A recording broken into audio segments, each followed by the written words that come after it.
evening. Welcome everybody to the Lake Bluff School District 65 Board of Education regular meeting for May 23rd, 2017. Leanne, can you please take the roll?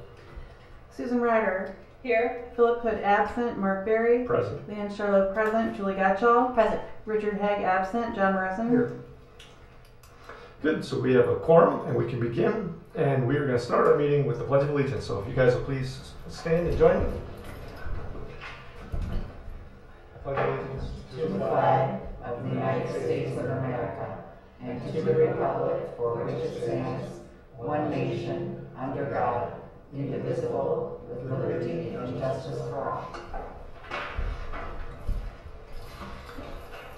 As usual, we'll begin all our meetings with the opportunity for public comment. If anybody would like to address the board, please feel free to do so.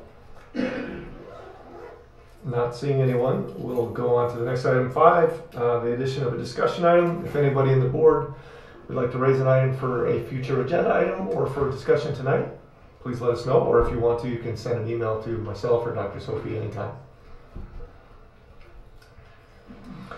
Nothing, so we'll begin with number 6, recognition and the NSSED Teacher Awards, which I believe Dr. Rubenstein is going to. And Mrs. St. Clair. And Mrs. St. Clair are going to present for us tonight.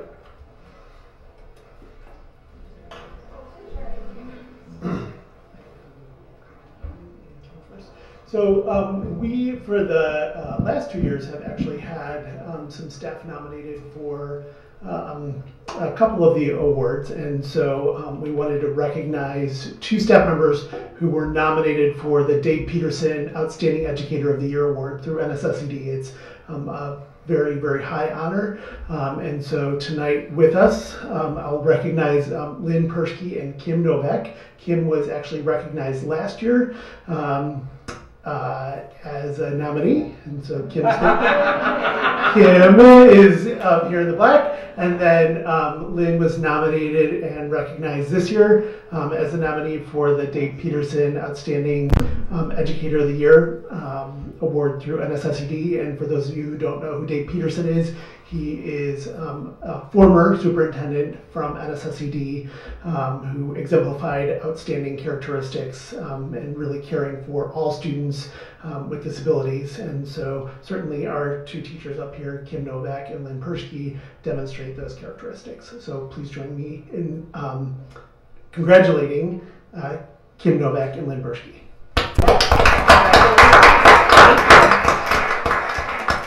Thank you for representing our district well, ladies. I can't think of 2 better people to represent. And on behalf of the whole special ed team, all of you work so hard with our kids. So thank you for everything you do. And there are, just so everybody knows, there's 18 districts in this co-op, and not that many people even get a nomination for this. So it's pretty It's a big deal. Out of hundreds of people to be considered. A very big honor.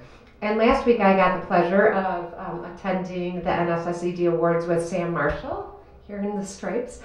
She received the NSSED Best Practice Award, and it was really exciting to help present that award to her. One of the ways that we did that was interviewing one of the students in her classroom. The title of her award was for creating an inclusive and affirming classroom. And we interviewed one of her students and had it on a video as part of the presentation. And it's one of our students who received some speech and language services and also some ELL services. And quoting from him, he said that Mrs. Marshall always smiles. She is very patient. She gives everyone a lot of chances. His favorite thing about being in her classroom is that everyone in the classroom shows respect to each other. And when the interviewer asked, how does Mrs. Marshall do that? He said, we have a class pledge that we recite, and everybody's happy in her class all the time. He also said that Mrs. Marshall is especially patient in math class, which I think if you can be patient in math class every day, you're doing an excellent job. But it was nice because Sam's family got to attend the award ceremony, and then 2 of our support staff who push into her classroom on a regular basis also got to help present the award to her. So we were really proud of her hard work. She's a very humble yet deserving award winner. So thank you. Congratulations.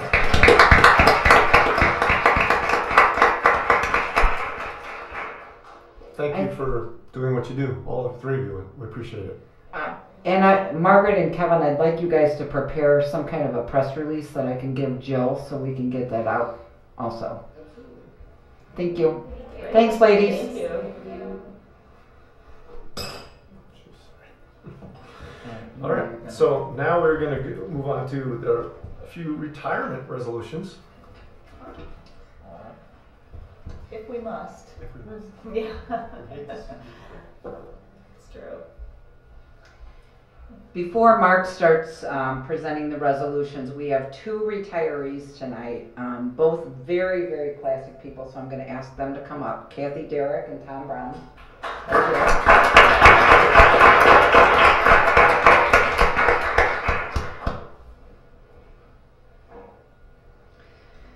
I didn't even prepare anything because if I did, Tom Brown would probably be in big trouble. And Kathy, I can't even say enough. You know, when I came into the district, I've heard of descriptors like sweet, caring, kind, wonderful. That describes Kathy. I would tell you, I've had the privilege of getting to know Tom over the years with our union work. And the words that I give for him are fair, understanding, wise. I've shared that with him occasionally.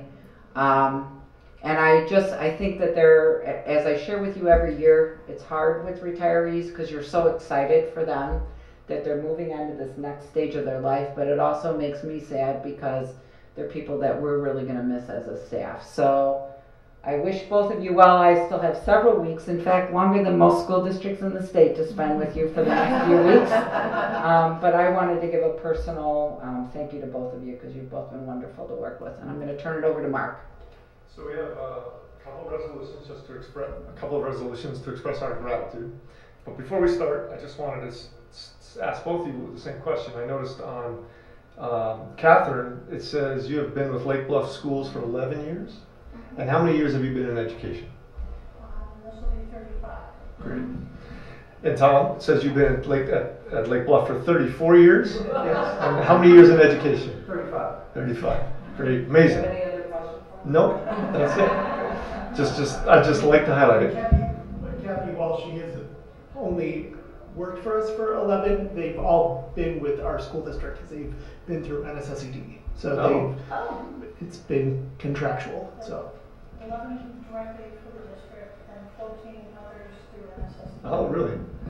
Thank you. Fantastic. So I'm going to start in any particular order, just not sure any. And I landed on Tom Brown. A resolution honoring the service of Thomas Brown. Whereas it is the desire of this Board of Education, on behalf of its members, its faculty, and the community, to extend its sincere appreciation for his loyalty to this school district. And whereas he has dedicated himself to the leadership of the children and faculty of Lake Bluff School District 65 for 34 years, demonstrating sound judgment and caring compassion for each of his students and staff. And whereas during his many years of service, he has demonstrated his willingness to cooperate with fellow administrators, teachers, and staff, and to assist the many teachers who have come to the district and departed during his tenure in Lake Bluff.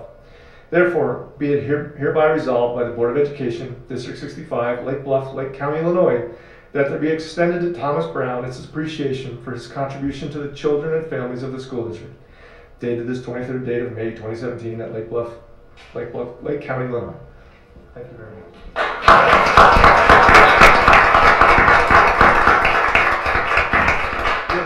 There's some typos. Catherine Derrick. A resolution honoring the service of Catherine Derrick. Whereas it is the desire of this Board of Education, on behalf of its members, its faculty, and the community, to extend its sincere appreciation for her loyalty to the school district, and whereas she has dedicated herself to the leadership of the children and faculty of Lake Bluff School District 65 for 11 years, demonstrating sound judgment and caring compassion for each of her students and staff. And whereas during her many years of service, she has demonstrated her willingness to cooperate with fellow administrators, teachers, and staff, and to assist the many teachers who have come to the district and departed during her tenure in Lake Bluff. Therefore, be it hereby resolved by the Board of Education, District 65, Lake Bluff, Lake County, Illinois, that there be extended to Catherine Derrick its appreciation for her contribution to the children and families of the school district, dated this 23rd day of May, 2017. Thank you.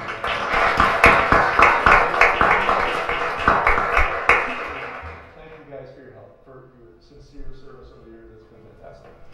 And we look forward to honoring both of our retirees at our annual recognition event, of which, Tom, at that particular event, I think I will have some special words for you, and I know there's some special presentations for Kathy.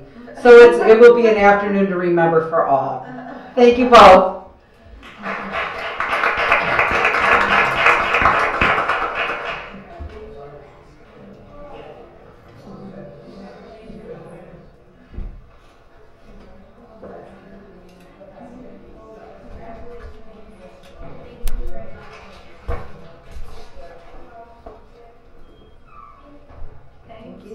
Thank you both. All right, we're going to move on to the reports section of our agenda, and we're going to begin with a report from Principal St. Clair and Principal Blackmer. We'll be sharing information on the recent parent presentation by Jesse Weinberger regarding internet safety. They will also be sharing some positive attendance data.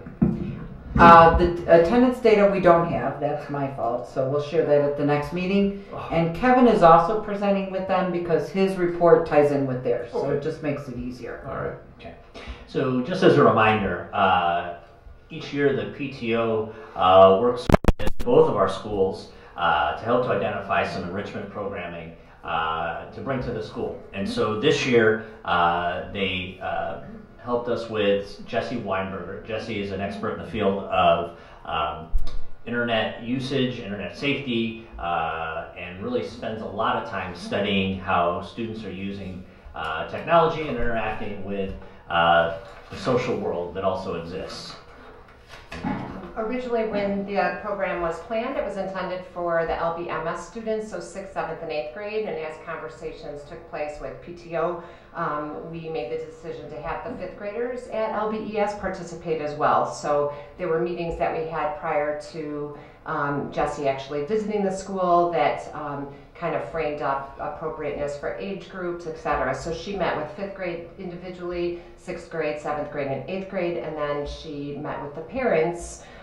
We had quite a turnout of parents the evening afterwards, and she shared some of the data that we're going to share with you, and then we had some more comprehensive data that she shared with our district. Right, so Jesse collected data from the students and then did a parent presentation. That presentation was on Wednesday, May 3rd.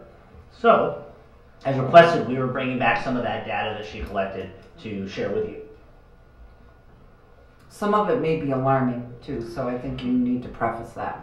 Yeah, there's certainly some things here that are things that I think as parents and as educators are important to know and to keep in mind. So first and foremost, get a handle on how many students in 5th, 6th, and 7th grade own smartphones. This is self-reported by the students. 82% of our 5th graders, 94% of our 6th graders, 97% of our 7th graders, and 98% of our 8th graders own smartphones, and that distinction was made versus just another kind of cell phone.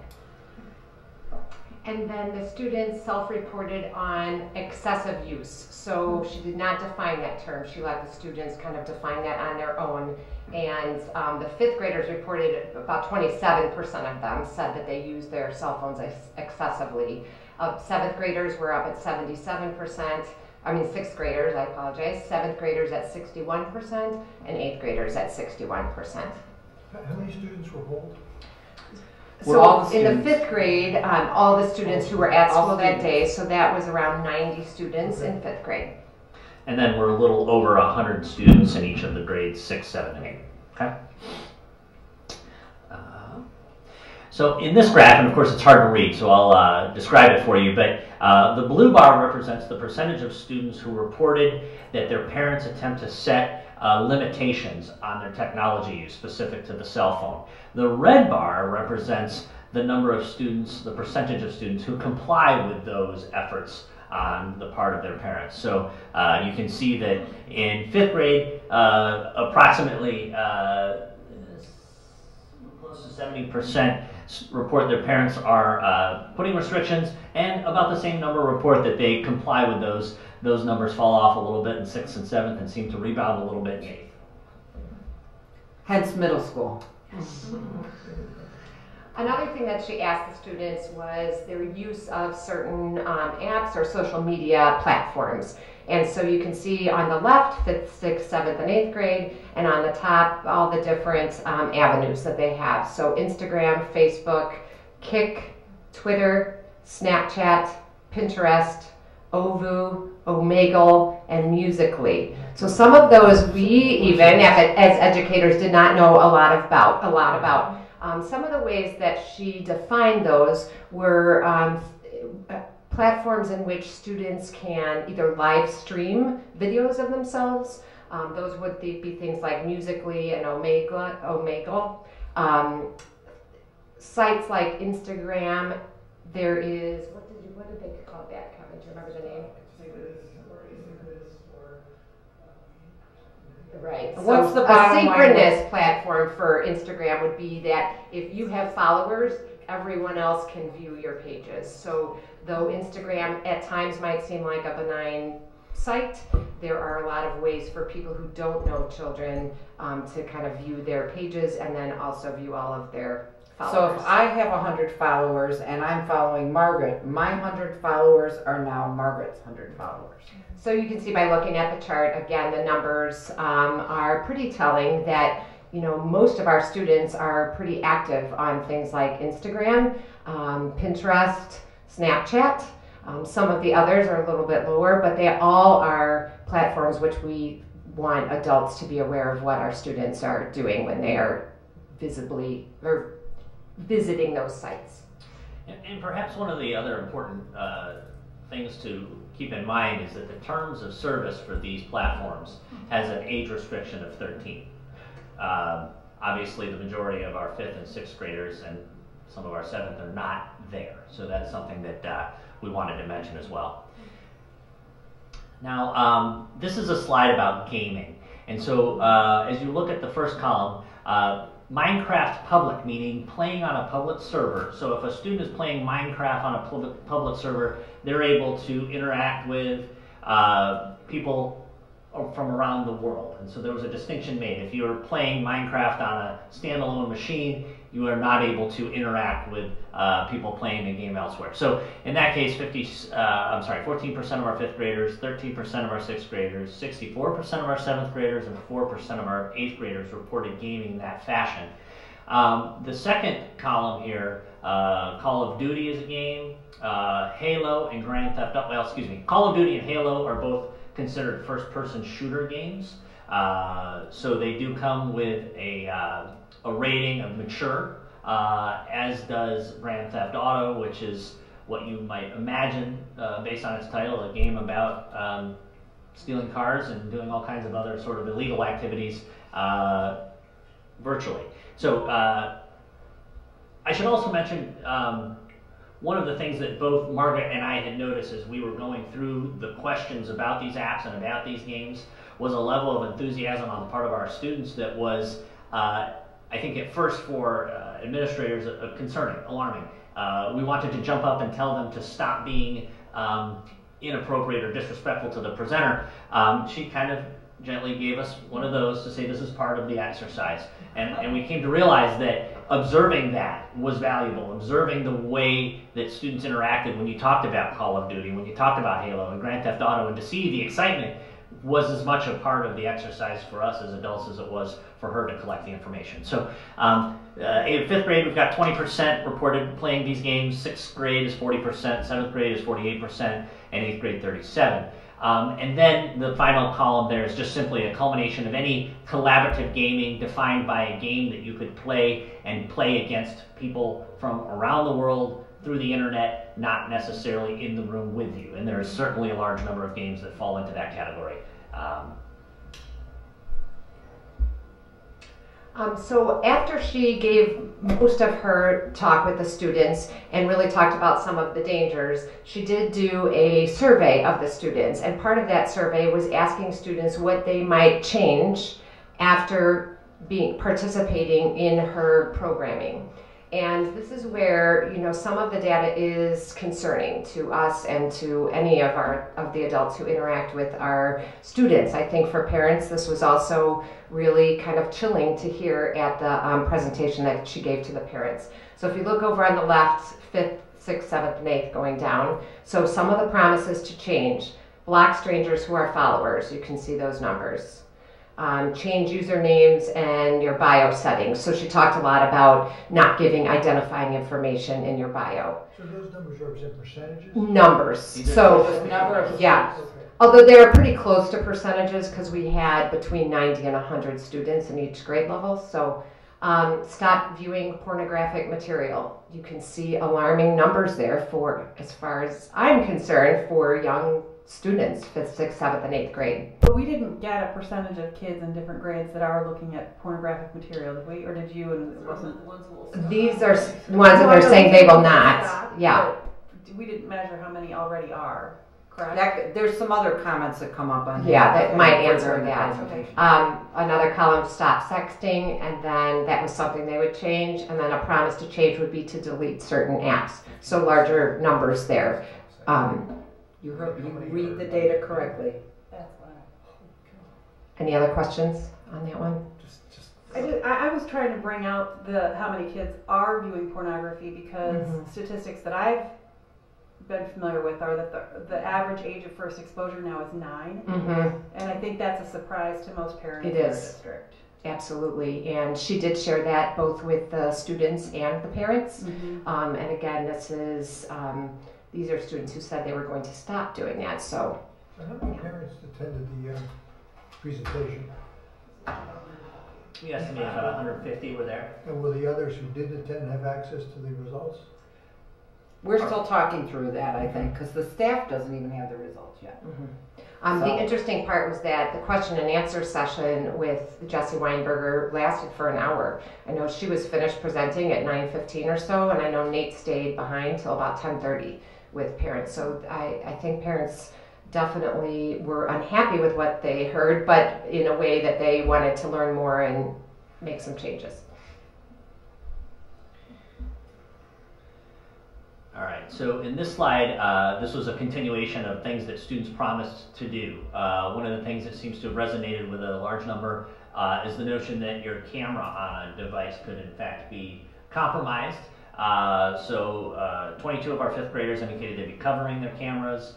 6th grade, 8 students, 20 in 7th grade will cover their cameras, they said, and 40 in 8th grade covering their cameras. We talked about that. A simple matter of putting a piece of electrical tape over a camera doesn't damage the device, but prevents that camera from being used by somebody without your knowledge. Limiting device time. You can see the numbers of students who reported that they will do that. Limiting the content that they would access, similar to the limiting device time. No change. There are students who said, based on everything I learned today, I'm not changing a thing. And so that's those numbers are smaller, 6, 1, 3, and 4. The last column is the number of students who reported passing along what they've learned.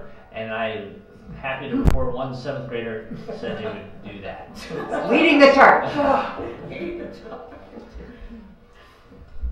So part of that survey was just having comments from students, and this is just a sampling of the comments. I'm not going to read all of the comments, but I will read a couple of them. So from 5th grade students, I've gotten inappropriate pics from someone I don't know. Parents, don't let your kids use social media. Check their accounts a lot. They might be hiding stuff. I'll let you kind of read the rest of those on your own. From 6th grade students, a couple of comments are, parents, stop saying sure to video games or apps without doing the research. Your kids are lying to you. And the final one, be more careful about who I talk to. Someone sent me nudes, a man. So those are just a sampling of some of the comments that she compiled from us. We'll give you a minute to take a look. These are just some. Some, correct. Some are a lot worse, and some are along the lines of this. Correct. So.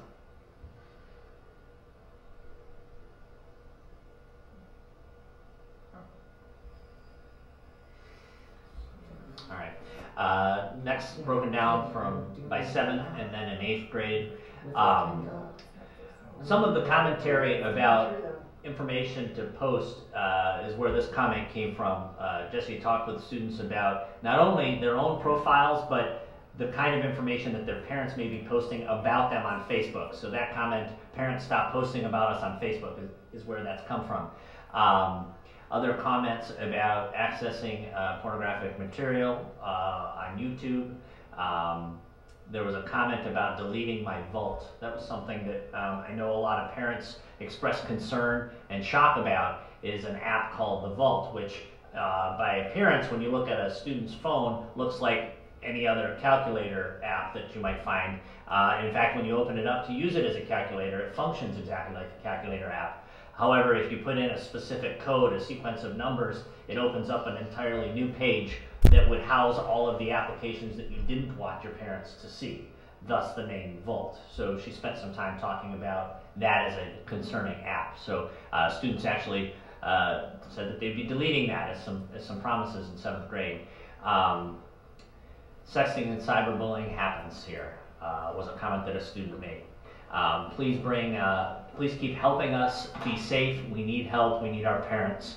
We need help. Our parents aren't helping us. We wanted to, again, show you the 7th and the 8th grade comments. I'll give you a few minutes here to look through those.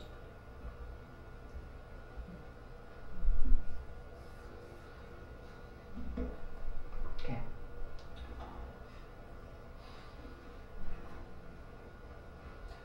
So that's the data that we've pulled together that Jesse provided for us. I don't know if you have. We're going to have Kevin present next, and then all 3 of you are going to be up there for questions. So don't go anywhere. Okay. So I think that there was a tendency on many parents' part right away to say, well, why is it that the school gives everybody laptops then? And we put the laptops in the hands of every student, and it just makes it so easy, and all this other stuff. And first of all, Jesse Weinberger was quick to point out to all of our parents a couple of things. Number one, it is not going to be a school-owned device that kids are downloading pornography or looking at pornography on. And I see what you're saying. It is generally going to be something that is handheld or something along those lines. We actually are required by law to have internet filters compliant with the Children's Internet Protection Act, and we do. So all of the content that kids look at on the inside of the district, and then when they take their laptop home, is actually filtered. And so that goes through a pretty strong content filter, and that filters out all of those house party sites and pornographic sites and those sorts of things. On top of that, if a student is writing something or sexting or doing something along those lines through our email system or through Google Docs or something along those lines, we're going to pick up on it through our system called Gaggle, which is another internet protection program. So we have sort of a belt and suspender system going on there. So it's really a double system there. And so Nate and I, who were there till 10:15 answering questions with parents and families, really were quick to point that out. And Jesse Weinberger was also, again, quick to remind them, it's not going to be the school-owned devices that students, that you should be worried about. It is your home computer that you are not supervising your kids on. It is your iPhones and iPods and those sorts of things with internet access that you should be concerned about. That her overall message was one of, this is a school-based program that we're teaching you about in a school, but this is not primarily the school's problem. This is a problem that we need to work as a community together on because this is happening in almost everybody's home, and the data really bears that out. Okay, so now all 3 of them are available for questions or comments. Well, I have a couple comments about it. First, I'm not sure where the impetus for bringing Jesse Weinberger in to talk came from. I don't know if that was from you guys or from the PTO, but thank you to whoever that was, and thank you for supporting it. I've heard from a number of parents who were really shocked by the information that they heard, and taking away phones and kind of scrambling, trying to figure out what they could do. So I think that this is great and really on target. I also feel like a lot of people probably didn't know what they were missing when they chose not to or weren't able to be there that day. And I would love to see us do this type of presentation again. Maybe there's a part 2, or maybe she comes back and does part 1 again for folks who missed it, because I just think that all you need is one device not to be filtered for all the kids to be exposed to all that stuff. Because I have Disney Circle on our devices at home, and you scramble to try and keep up with that. But I think if most kids' parents aren't doing that, then you've got all these other devices that are exposing kids to all of those things. So thank you for your work on this. And we'll be discussing an administrative team this summer, kind of what our follow-up or part 2 might look like. I think it has generated interest, and we're really happy to see the numbers of parents that we did see that evening, but know that there's a lot of others out there that would probably benefit from hearing the information. Yeah.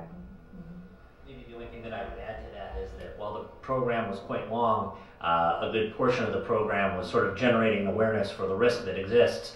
And then the end was when a lot of the data was presented to help parents to recognize that this isn't just something that is occurring in other communities, but here's what's happening in your community. And so that's some of what we wanted to touch upon tonight. And whether it's Jesse or some other form of parent education and awareness about what the risks are, I think that's where the real value is to, as Kevin put it, work together as a team to make sure that we're moving ahead as a school community and providing as safe an environment as we possibly can for our kids. Right. To that point, Nate, is this a problem in the middle school during the school day? I would argue that it's not. Right. Obviously, the policy for mobile devices is that students are to have them often in their locker during the school day. I'm not so naive as to suggest that there aren't students who don't follow that rule, and there are some circumstances where that may be part of a plan that has been established for them, whether it be to monitor their diabetes or something along those lines. But the reality is that kids are not using their phones during the day. If they have them with them, they've usually got them hidden in their pockets because they know if they were to be produced that they would be confiscated. So I would tell you that it's not an issue during the school day, and Kevin highlighted the security measures that are in place with the laptops. Though, that being said, circumstances that originate outside of the school day using those devices do manifest themselves in our building. There are kids walking in unprepared to learn because of something they saw or did or heard on their mobile device on the way to school or the night before. The conversations that occur in my office with students and with discipline matters so often come back to what they saw on that phone. So, in essence, yes, they are impacting, and there are challenges that we face as a school in addressing issues that originate with a privately owned mobile device. At home. At home. Right. No, I fully appreciate that, and I do thank you for bringing this forward. It certainly is eye-opening and troubling. So, Any other comments, questions? Thanks, guys. You guys did a great job with that, and I want to thank all of you for attending the parent night and answering the questions. And we'll have to make some decisions going forward on part 2, what that will look like. Jay is next. Yep, so we have no PTO report and no Alliance report. So Director Jay Kahn, our business director, is going to have an update on the middle school musical financials. Okay. As well as some conversation about our old office lease, I guess. Is that still true? Yeah, Yes. I hope all of you got a chance to see the musical this year. It was an excellent performance. The musical was Grease, and I think everybody did a great job, so I wanted to give kudos to everyone involved. They also, in terms of financials, did a great job with their budget. They were well under budget this year. We had a total supply and services budget of $14,000, and they came in at $11,000, $3,000 under budget. And they also brought in $3,000 more in revenue than I had anticipated. So in that, they were $6,000 better than we had in the budget. They spent a lot less money than last year. And part of this is dependent upon the show. I mean, I think they specifically chose a show this year, given some of the financial concerns that we have had in the past, that they could bring in under budget. And they also made great efforts to borrow costumes and other materials from other districts or just from other sources and to source things. And we're just extremely creative in ways to save money. And so I want to give them kudos for that as well. Do you want to talk about participation too yeah, this year? Also, I mean, for the number of kids that this touches, this I think is really money really well spent. They had 93 crew members in 2015. Last year they had 108 crew members, and this year they had 115 crew members. So it's growing every year out of a student population of a little over 300. And that's just the cast members. They also have about 100 crew members. So all in all, 2/3 of the entire student population participates in this activity. So on a per student basis, it's actually very little money. Having said all that, as I said, they chose this show because they knew they could do it for less money. Some shows are more expensive to produce than others, and in our discussions with them, we've come to an understanding that some years may be more and some years may be less. So last year was a little bit more. This year they spent a little bit less, but I think in general they showed that they are very cognizant of the money that's being spent, and they make an effort to spend it wisely and to make every dollar go as far as possible.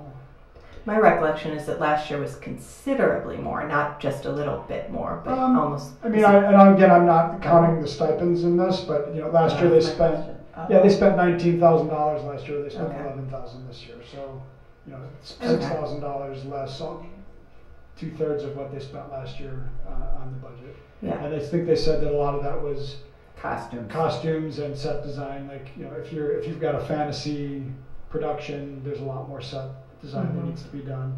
We've also invested in some things that can be reused every year. So we have purchased platforms, and rather than have them go out and buy wood and build platforms that they can't reuse, we have platforms that we've purchased that are safer, that can be used for multiple purposes, and can be used all year round. So we're also doing things like that to make sure that we can continue this good progress. Good. Yeah, it's a wonderful tradition at the middle school for sure. It's great to see that you can still get high levels of participation and put on a fantastic show for a lower budget. What is it all in with the stipends? Do you know that?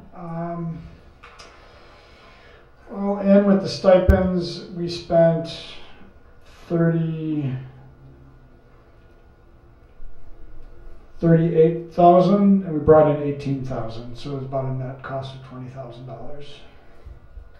20,000, 200 kids involved, right? Yeah. About that. $100 a kid? Am I doing that math right? Somebody check that, is that right? 20. You know what, Susan, you would fit in very well in our new math curriculum. We will be approving this evening. Maybe I could build a model. Did you say? Yeah. It's $100 a kid, right? That's right. No, 30. That's less than we spend on most sports, I'd venture to guess. But when you take it, can you go through your calculation on how you got to 20? Because they also brought in money. No, I understand. That's a net of 20. They Okay, spent 38 net of and they brought in 18. But the cost you said earlier was 11. So how did you get to 28? With this adding the Stipends. stipends, the salaries and benefits 7,000 of in stipends. No, it's 30. 27,000 in stipends. That costs twice the amount of the cost of doing the show. Huh? That's pretty consistent with education because we're a people industry. Right. Yeah, that the is supplies and materials. I mean, it's a participation. It takes a lot of people to put it on. So their salary and benefits were the majority of the cost relative to the costumes and sets and those kinds of things. Keep in mind too, when you've got 200 middle school students, you've got to have a lot of supervision. Right. I mean, we have many activities where we spend significantly more per student for just based on the activity, either the low participation or the cost. So They did a great job this Yeah, year. they did an amazing job this year.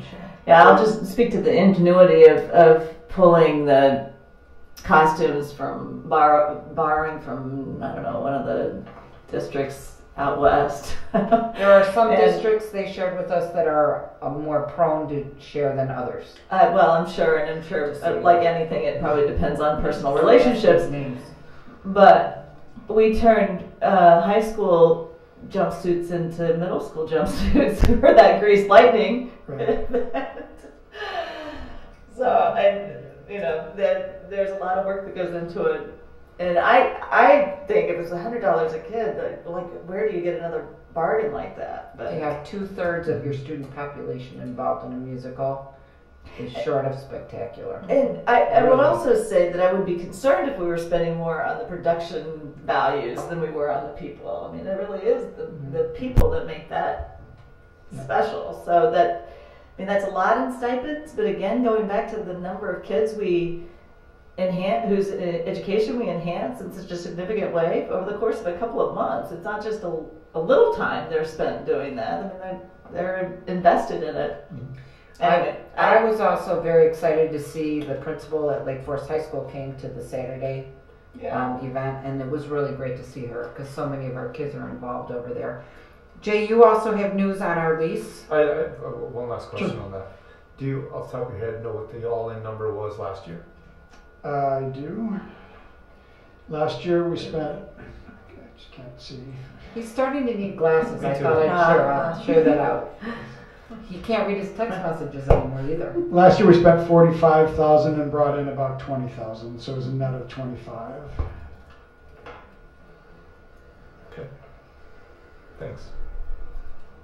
Lease and then disposition. District office lease. As you know, we have had previously been leasing our district office, and now that we've outfitted the new district office in our middle school, we've moved and we're just finishing out our lease in the other building. That the last month of that lease the lease ends July 31st of 2017. So we have about 2 more months left on that lease, and then that will go away after that. And you have disposition of property. And next, we will have disposition of property on the next agenda, just to our general end of year stuff, but also related to cleaning out of the district office, which has still got a lot of stuff in it.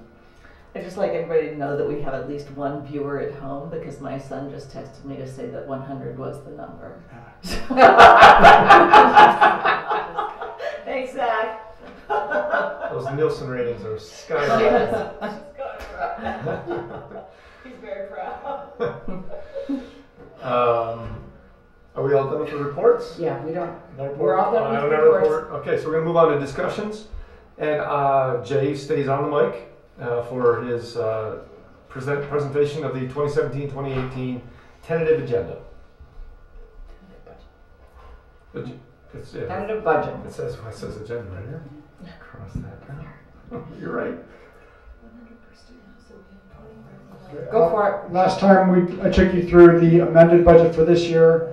We moved the tentative budget for next year to this meeting so as not to be too confusing talking about 2 different budgets. So I'm just this is very preliminary. We're still in May, but we wanted to give you a look at what next year will look like. Jay, as you move along, I want to remind everybody and all of our viewers, that may just be one, but all of our viewers, we go through the tentative budget today. We'll go through it again in June. We'll go through it again in August, and then final approval will be in September. So you'll be seeing this again before it's finalized. So we'll go over this. This includes the. So we're done with the middle school renovation. That will not be in this year's budget or next year's budget. Go through some historical results. Talk about revenue and expense assumptions. Just to remind you what our debt service schedule looks like, and then talk about fund balance. So this year, or for next year, 2017-18, we are projecting a balanced budget, so net 0. I have shown here our capital spending down in the capital projects fund, rather than up in the operating funds. I'm probably going to move that back in the next iterations of the budget. I wanted to separate it out here so you can see it. typically we separate out capital projects when they are significant, like we did for the middle school, so that they don't make your numbers look funny year to year, so you can compare. You wouldn't want your operating budget to show a $10 million negative number one year and then be zero the next year. It'd be very hard to compare district to district, which is the reason they split out a capital projects fund. But we do have a sustainable level of capital spending that we put in our operating budget on an annual basis. So that 245,000, some or all of that will be moved back into the operating budget in the future. What fund does it go into when you move it back? Into that O&M fund. So you can see actually we've got a $245,000 surplus here, and I just moved it because I moved the expenses down to the capital projects fund. You can see also a deficit in the IMRF Social Security Fund. That is a planned deficit to spend down the excess fund balance that we have in that fund. And then this is just a look at history, the last 4 or 5 years. You can see in these 2 years we did our middle school renovation, we're back to a net overall balanced budget for the year. Talking about revenue assumptions, our 2016 tax levy that we passed in December, we'll be collecting in June. We actually got our first payment in May, and then we'll be collecting the second half in September. This is going to comprise all of our revenue for next school year, the 17-18 year. We ended up, for the tax levy, it was a 0.7% CPI, so taxes are increasing for the district by 0.7% on existing property. But total operating taxes are going up 2%, and the difference in that is the new property that came onto the books this year. Our debt service tax will go down 4.5%, so I think we had a net about 1% increase in tax revenue. In the past year, I put all of our general state aid in the capital projects fund to keep it out of operating funds, so that we would not be reliant on general state aid to operate, because it's not, given the condition of the state, I didn't want to count on it. It's not as a predictable source of revenue. This year I've put that general state aid into the transportation fund because I needed to do that in order to balance the budget. As you can recall, we have our transportation costs have gone up significantly because we no longer share buses with Lake Forest School District. On the order of 60% increase in over 2 or 3 years. So we're balancing that budget, one, by shifting some money out of the other funds, but then also applying a lot of the state money to that fund. We have the flexibility to move around state money as well as an additional local source called corporate personal property replacement tax. And those I can move around as we need it, and so I've chosen to put those in the transportation fund for next year. Jay, it's probably important to note that you and I have been having a lot of conversations about how we're going to keep parents up to date next year, because we will need to start charging for transportation again.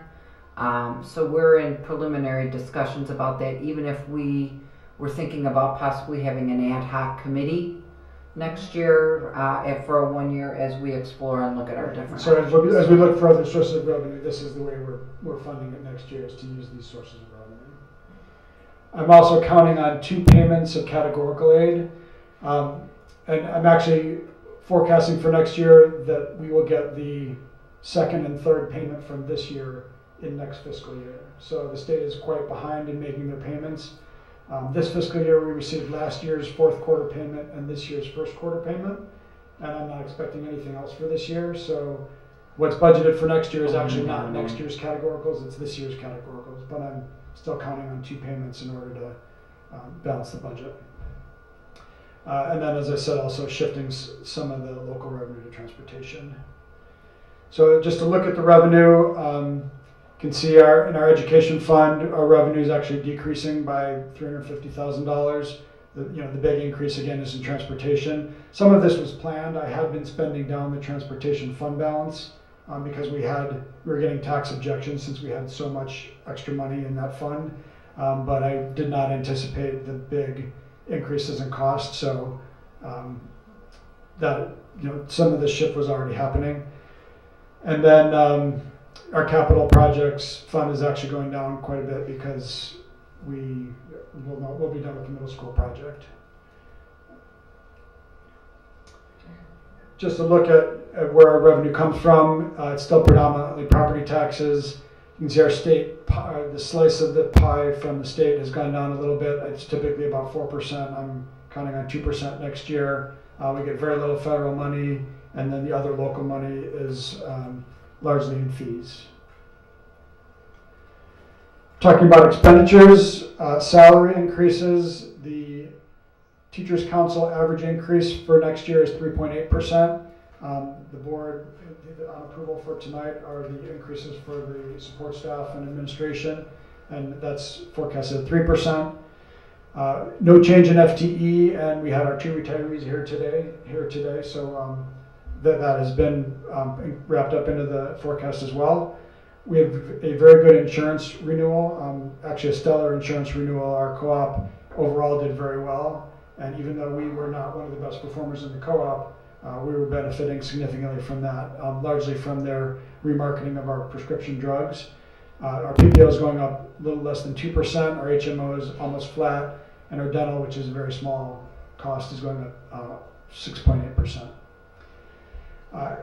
Having moved into the new building and lived here for a year, Steve, our maintenance supervisor, has expressed a need for additional help.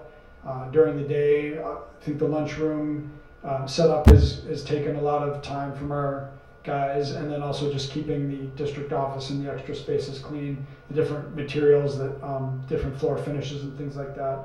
So we have contracted, we've actually asked GCA to provide additional custodial help for us, and that's outside of the contract so that we have the ability to flex it. And we're going to try an additional 1.5 FTE. A half FTE during the day and 1 additional night crew member.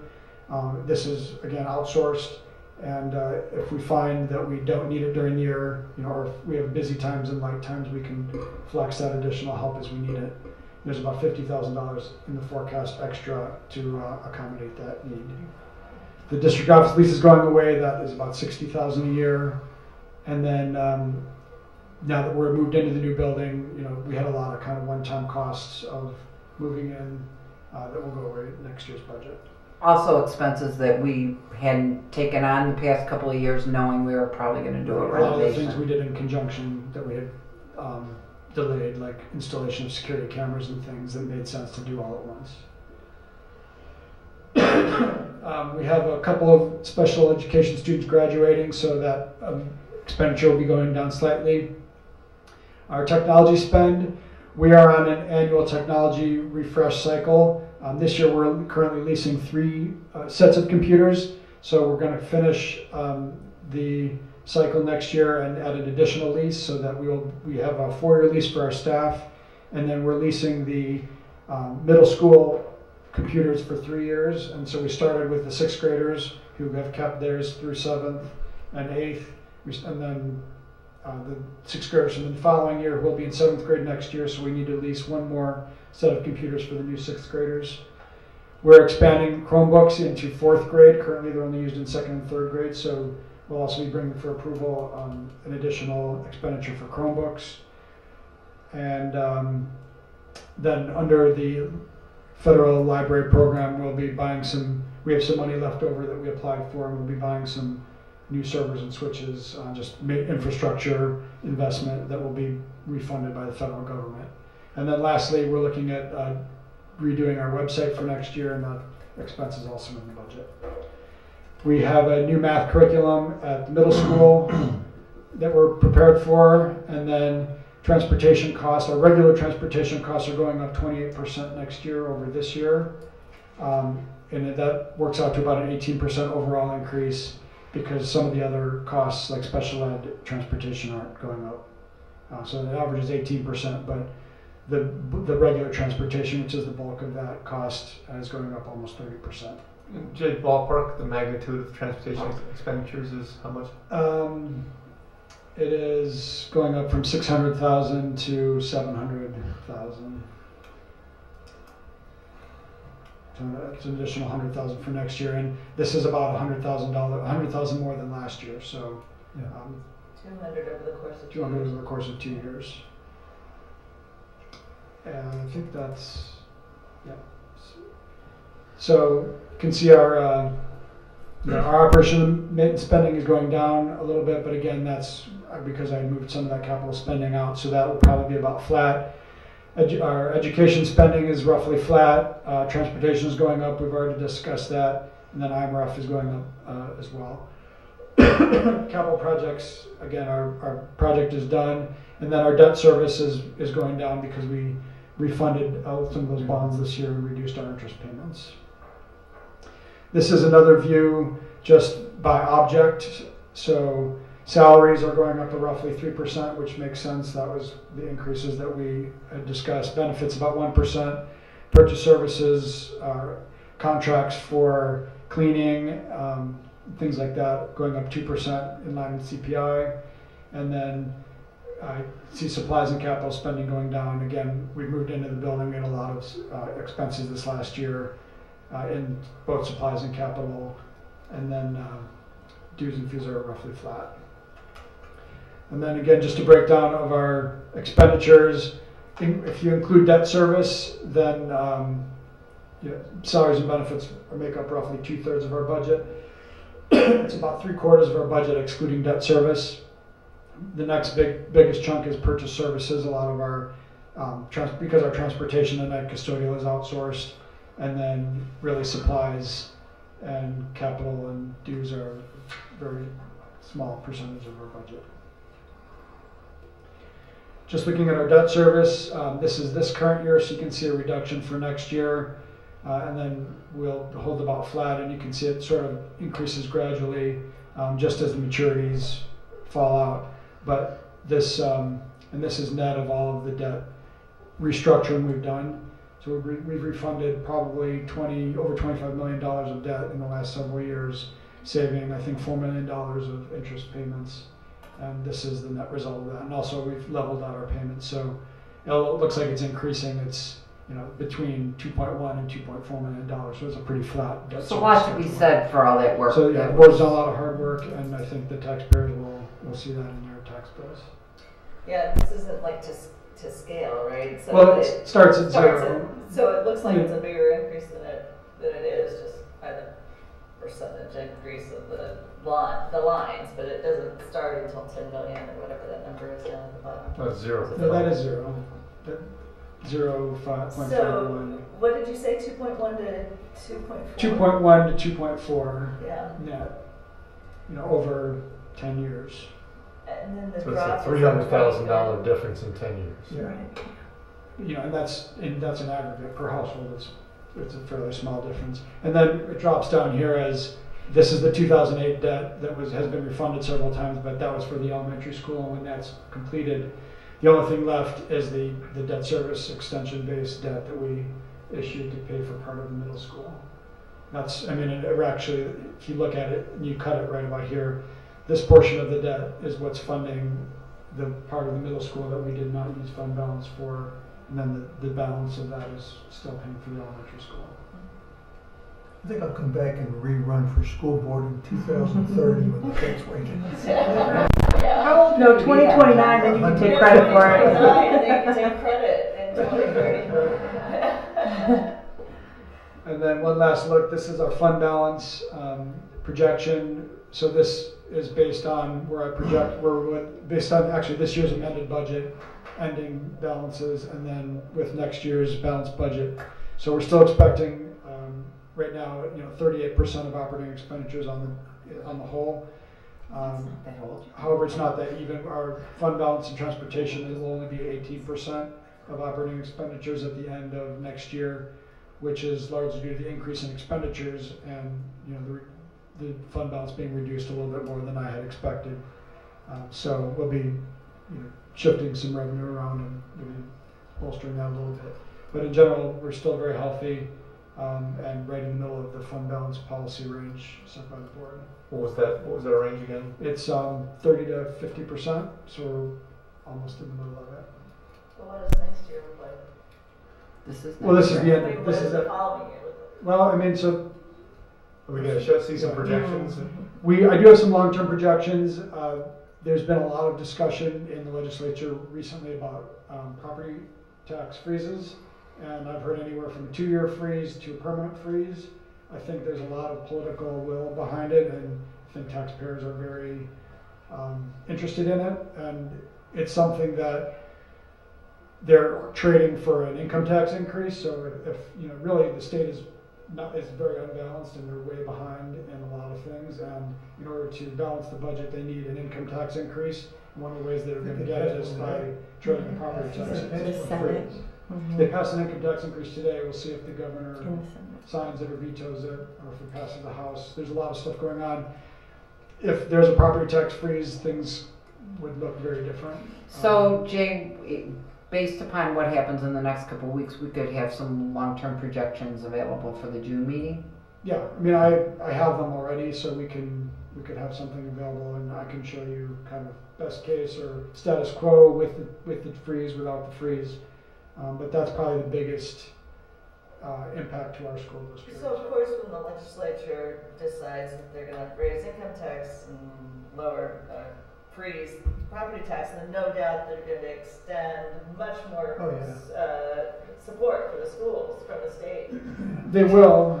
Well, there's a new there's a funding formula revamp that's also as part of this whole bargain. But our district, I mean, I think our organizations, well, they work very hard to put in a hold harmless, because what they're trying to do is to bring other school districts up to an adequate level of funding. And in order to do that, like we already have an adequate level of funding without any state aid. So in order to make it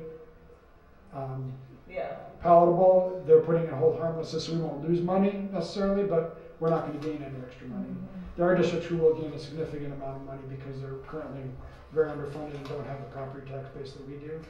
But we won't see any more state funding, and we'll see our main revenue source be constrained. So we will have long-term projections. Again, we're going to be reviewing this the next 4 months. Anybody have any questions or things you want Jay to bring back the next month? I don't have a question or even a request for someone to come back next month, but I just wanted to comment on long-term viability, sustainability. A couple things jump out at me. 2/3 of our expenditures are salaries and benefits. The bulk of our property taxes come from existing homeowners, from existing properties, and that is CPI based. It's 0.7% increase, right? Our salaries are in our teachers' contracts, and with our other administrators, we're factoring in three in addition to 3% increases. I see how that works this coming year. I see, but you've worked some magic and make this balance. I just want to express a personal concern for the long-term shuffling that we're going to have to do to try to maintain those types of increases, or to even think about those kinds of increases. And I worry that starts to come out of things that affect kids to support that kind of salary structure. So I'm just voicing my opinion that I think we need to be thinking creatively looking forward about salaries and contracts that we have that tie us to some of these increases that are not sustainable. With a 0.7% increase in taxes, I just want to go on record as worrying about that quite a bit. Yeah. Thanks, Mark. Thank you, Jay. Thanks. Don't sit down. Don't go anywhere. He might do it from his chair. So we on the agenda, you do have an item for a professional development report, but we are going to postpone that until our next meeting. Right. So we've got the business discussion. Back to Jay. And this is important because we did cancel the June committee of the whole meeting. And there are a lot of normal approvals at the June board meeting. So I asked Jay to just summarize them in a memo.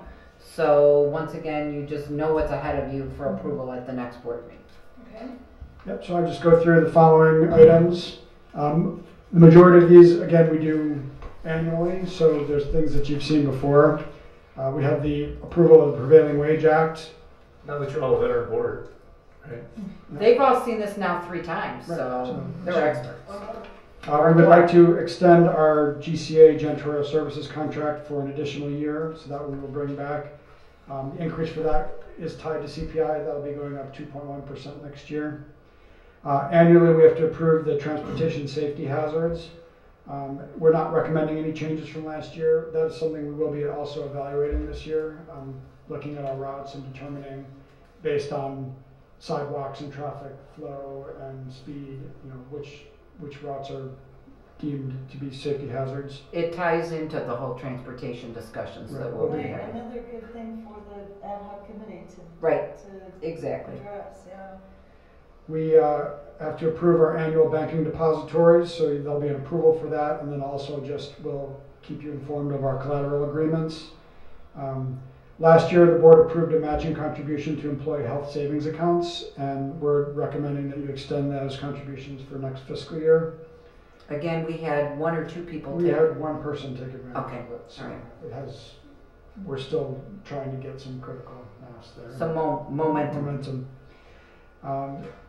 Approval of annual insurance renewals. We have already got our property casualty renewal, and we're going to get our workers' comp renewal very soon, and so we'll bring those for approval. The approval of the treasurer's surety bond. The board's required to insure against theft for 25% of the amount of all the money that we'll have custody over. And then this is not an annual item, but we have an attorney who represents the district in property tax appeals, and the board needs to pass a resolution to give him the authority to do that. He has switched firms, so we basically need to give the authority to the new firm for this attorney to represent the district in those matters. We need to approve. We'll bring an approval for the purchase of Chromebooks, which I had talked about in the budget presentation. We also need to replace some iPads for the first grade, and then purchase a new round of MacBooks, which we will then lease, and those will just be an addendum to our existing master lease. There's also a post-issuance tax compliance report that's not on your list here, but we may bring that next time regarding the bonds that we had just refunded. And then for information purposes, again, as I said, the disposal of assets, we have a lot of annual asset disposal that happens during the summer. And then the district will, I guess I'll just update you again on the district office lease, how much it is costing us currently per month, and that again, the end date is July 31st. And then also not on your memo, just for information, we will be signing a contract with for video services for board meetings. Right now we do it through the village, but Bill, who currently does it for the village, is going to be an independent contractor, and all the different entities are signing individual agreements with him to continue to. Everything's changing for a year. To broadcast our meetings. So basically, this rundown is annual contracts. Mm-hmm. The actual contracts, such as GCA, they've all been reviewed by attorneys. There's really not anything new on here, with the exception of really the bill thing and the property tax, mm-hmm. the attorney moving firms. Right. But we wanted you to be aware so that you're not surprised at the next board meeting, since there's no committee of the whole meeting. Be a lot of voting next meeting.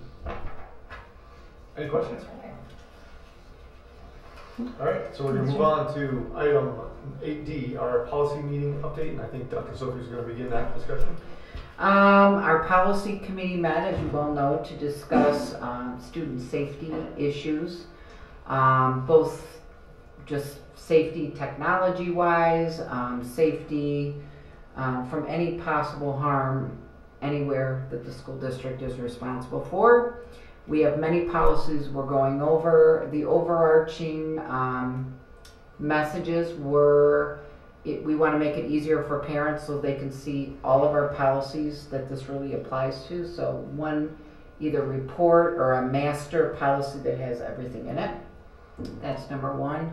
Number two, a streamlining of the complaint process, which I'll share with the board here. We found when we talked about it at administrative team, we really streamlined anyway, so it's really putting it into words and into one form so that parents can use it very easily and know, understand the form. We are meeting again on June 6th to have more discussions. Our hope is that any changes that we make or materials we have will be available in the parent handbook that goes out in the fall. So we had our normal policy committee members, Leanne, Julie, and Susan. Mark attended the meeting. We had Phil stop by. We had Nancy Krent, who is our consultant. We had all of our administrators there. So it was a very good meeting. Did you say that it was videotaped? It was videotaped because it was here. The next meeting on June 6th, we were not able to get Village Hall. So we will be having it at our district office, and while it will be videotaped, it will not be live for our general huge population that we have that watch these, but it will be taped and available on our website at a later date. And all that is available on our website. So All if of it is anybody's available. interested in seeing the details of those meetings, they could just go on our website and Right. watch it. Or links to it are available on our website. Correct. Scintillating meetings, right? Oh, it's really fascinating. It was a great conversation last week. I think people would get some benefit of seeing how much thought goes into these things. All right, any other conversation about the policy meeting? If not, we're going to move on to discussion, or action items with discussion. And I'm going to begin with item 9A, which is the approval of a resolution setting a hearing to discuss interfund transfers, an interfund transfer from the educational fund to the operation and maintenance fund on June 13th through the 7th. Got it, I'm sorry. On June 13th, 2017 at 6:55 p.m. Jay, can you just give us a little background on that? This is the remaining spending for the middle school project. This is the fund balance portion of the spending. So the last fiscal year we spent basically the bond proceeds. In this fiscal year we're spending fund balance to do the middle school, and a lot of that fund balance resides in the education fund, Fund 10, and in order to transfer that into capital projects, we need to first transfer it into the operations and maintenance fund, and it requires a board resolution to do that. And that's for a magnitude of $3.8 million. That's for $3.8 million. And then we'll be transferring $4.6 million from O&M after that transfer into the capital projects to fund the remainder. And all this has been well planned out long ago, and we knew this was coming. This is Well not planned. news to anybody. Yeah, it just requires some official board action in order to make those payments, but they were forecasted in the budget. So. At the next meeting, we will have two hearings, just to make everybody aware. We will have the hearing on our amended Budget. 16-17 budget. That is at 6:45, and then you'll notice on here at 6:55, we will have the hearing on interfund transfer.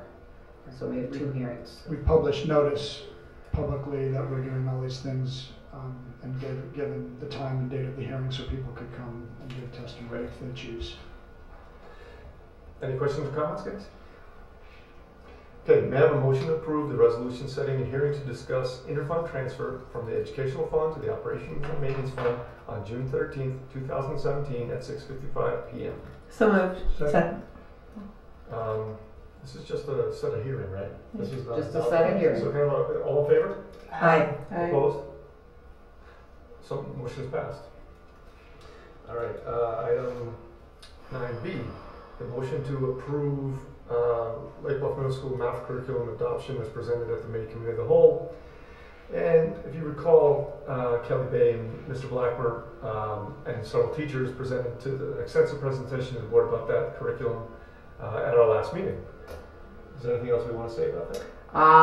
The materials have been put on exhibit for the required amount of time, and we are now ready for your approval, and there's money in the budget for this.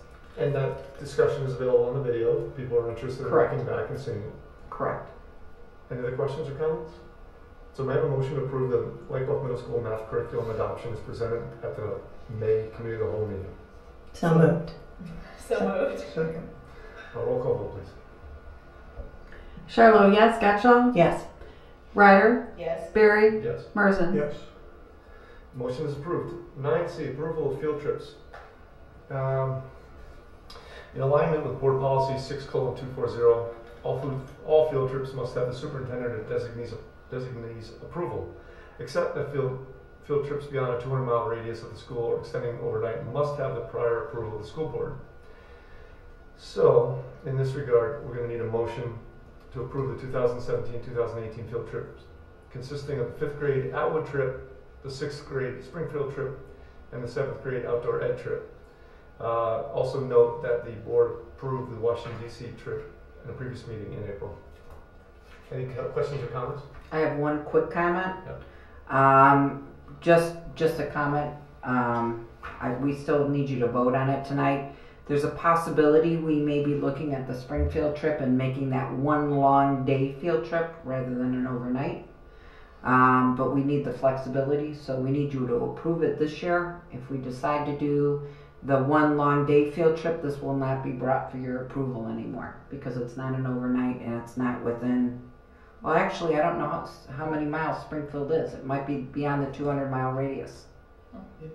It is, so we'll still be coming to you for approval. Questions or comments from anybody? Okay, so we have a motion to approve the 2017-2018 field trips consisting of the 5th grade Atwood trip, the 6th grade Springfield trip, and the 7th grade outdoor ed trip. So moved. Second. Roll call vote, please. Gutschall, Yes. Ryder, Yes. Barry, Yes. Rosen, Yes. Charlo, yes. Motion's approved. 9D. Appointment of our treasurer. Per Illinois School Code, the board must appoint a treasurer annually, and it is recommended that Jay Kahn serve in that role. He's been doing that for as long as he's been here, if I recall.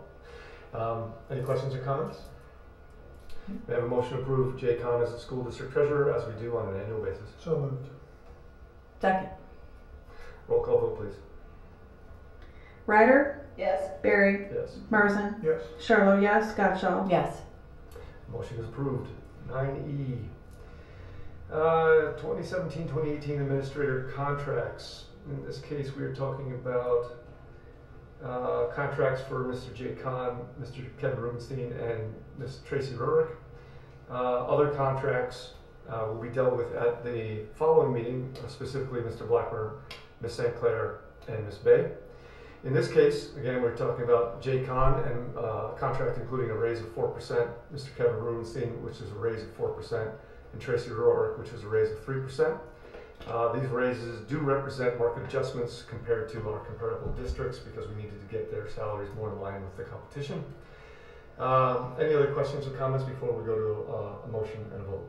I also wanted to add that the contracts have been posted for 10 days, has been our practice on the website prior to this meeting. Right, and I just want to comment that there was a lot of board discussion that went into these contracts and a discussion of the percentage raises. My understanding, just to clarify, is that 2 of them reflect market increases. The third one does not. It represents a 3% increase, which is reflective of the percentage that is in the teacher's contract, and there has been a district practice of adhering to the teacher raise and giving the same raise to the administrators and the rest of the staff. I plan to vote against the contracts tonight. They're all together, so I will vote against this motion. My reasoning is this: it is certainly not a reflection on the caliber of the professionals that we have or the job that they are doing. I think we are very well served by everybody in these positions. It is really a vote against that sort of slavish adoption of the 3% increase. I'm all for being market. I believe that we need to look at our comparables. I've looked at them in this case, and I don't believe that the comparables mitigate in favor of voting for this motion as it is presented. So that would lay the foundation for my vote against it. Anybody else?